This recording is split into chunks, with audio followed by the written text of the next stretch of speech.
झारखंड में चुनाव आयोग ने चुनाव की घोषणा की है और 13 और 20 तारीख को चुनाव हो रहे हैं। जिस तरीके से पहले हमने देखा कि कांग्रेस की सरकार ने झारखंड मुक्ति मोर्चा के साथ मिलकर माननीय प्रधानमंत्री जी की कल्याणकारी योजनाओं से यहाँ के दलितों को, गरीबों को वंचित रखा है, केंद्र सरकार की योजनाओं को यहाँ पे नहीं आने दिया है।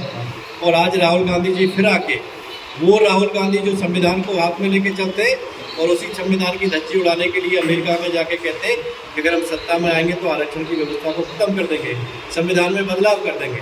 तो ये कांग्रेस और झारखंड मुक्ति मोर्चा की सरकार को कोई अधिकार नहीं है दलितों का, गरीबों का अधिकार छीनने के लिए। इनका कोई अधिकार नहीं है मोदी जी की योजनाओं पर रोक लगाने के लिए। और जिस तरीके से राहुल गांधी झूठ की दुकान को लेके चारों तरफ चल रहे, वो जब कहाँ थे जब झारखंड की सरकार ने एससी वर्ग के चौकीदार के लिए आरक्षण की व्यवस्था खत्म की। रांची की रोटेशन में हुई मेयर की सीट एससी वर्ग के लिए खत्म झारखंड मुक्ति मोर्चा की पार्टी और कांग्रेस ने किया। तब राहुल गांधी और ये कहाँ थे, जनता समझ चुकी है। इस चुनाव में भाजपा और गठबंधन की सरकार बनाएगी और झारखंड मुक्ति मोर्चा को और कांग्रेस को झारखंड से मुक्ति देने का काम करेगी। परिवारवाद को लेकर के आप लोग सवाल उठाते थे, लेकिन अब आपकी पार्टी पर भी लोग सवाल उठा रहे हैं, क्या कहें? देखिए, भारतीय जनता पार्टी सबका साथ, सबका विकास, सबके विश्वास को लेकर चलती है। और ये भारतीय जनता पार्टी है जो लोकतंत्र व्यवस्था से राजनीति में भी, संगठन में भी और सरकार में भी कार्यकर्ताओं को जिम्मेदारी है। एक छोटा सा कार्यकर्ता, मेरा कोई पॉलिटिकल बैकग्राउंड नहीं है, मेरे पिताजी कभी एक बार प्रधान बने थे, गाँव में कोई न राजनीति नहीं था कुछ। पार्टी ने मुझे मौका दिया, तीसरी बार मैं सांसद हो गई, पार्टी में राष्ट्रीय महामंत्री हूँ। माननीय मोदी जी सामान्य परिवार से आते हैं, देश के प्रधानमंत्री हैं। माननीय नड्डा जी हमारे बूथ के अध्यक्ष के रूप में काम किया, राष्ट्रीय अध्यक्ष हैं। माननीय अमित शाह जी हमारे राष्ट्रीय अध्यक्ष ने बूथ पर काम किए। तो ये भाजपा है, लोकतंत्र के हिसाब से एक कार्यकर्ता को आगे बढ़ने का मौका देती है। और बाकी पार्टियों को आप देखेंगे, चाहे आपकी झारखंड मुक्ति मोर्चा है, चाहे आपकी कांग्रेस पार्टी है, उसमें कौन राष्ट्रीय अध्यक्ष बनेगा वो पहले से तय होता है। लेकिन हमारी पार्टी में अभी संक्रांत में चुनाव हो रहा है, कौन राष्ट्रीय अध्यक्ष बनेगा किसी को नहीं पता। ये विधायक और सांसद में लागू नहीं होगा क्या सर? जी, ये सिर्फ राष्ट्रीय अध्यक्ष पर ही अब लागू रहेगा, बाकी विधायक सांसद में? मैंने आपको बताया कि मैं तीसरी बार सांसद हूँ, मेरा कोई पॉलिटिकल बैकग्राउंड नहीं। माननीय मोदी जी का कोई पॉलिटिकल बैकग्राउंड नहीं था।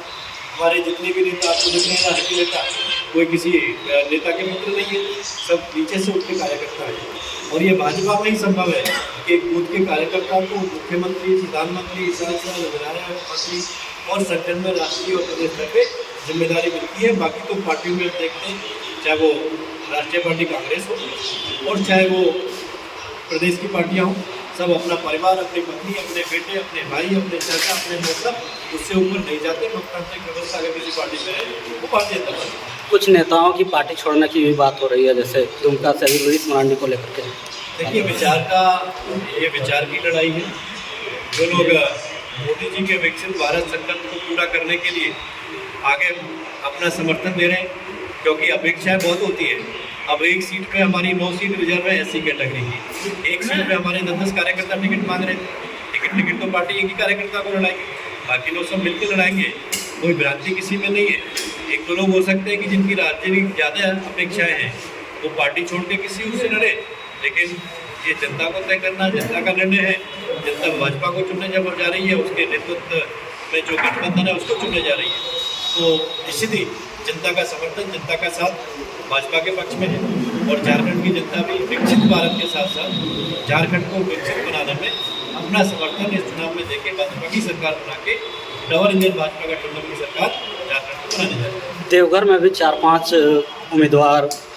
उम्मीदवारी पेश किए थे और सभी लोग अब सोशल मीडिया पर पोस्ट कर रहे हैं पार्टी छोड़ने। कैसे एकत्र करेंगे? देखिए, जो हमारे कार्यकर्ता हम उनसे बात करेंगे, उनको समझाएंगे, क्योंकि लंबे कार्यकर्ताओं की अपेक्षा होती है, लेकिन सीट तो एक ही होती है। सब लोग को मनाने का काम करेंगे, अपने किसी कार्यकर्ता को नाराज नहीं होने देंगे। उनसे जाके बात करेंगे, हमारे माननीय विधायक की बात करेंगे, माननीय अध्यक्ष की बात करेंगे, हम लोग बात करेंगे। कोई भी कार्यकर्ता जो भाजपा विचार परिवार का है वो कहीं अलग नहीं जाएगा, वो भाजपा की सरकार बनाने में अपनी सहमति और अपना समर्थन देगा। झारखंड की हर छोटी बड़ी खबर के लिए बीकेडी न्यूज़ झारखंड के यूट्यूब चैनल को सब्सक्राइब करें और फेसबुक पेज को फॉलो करें।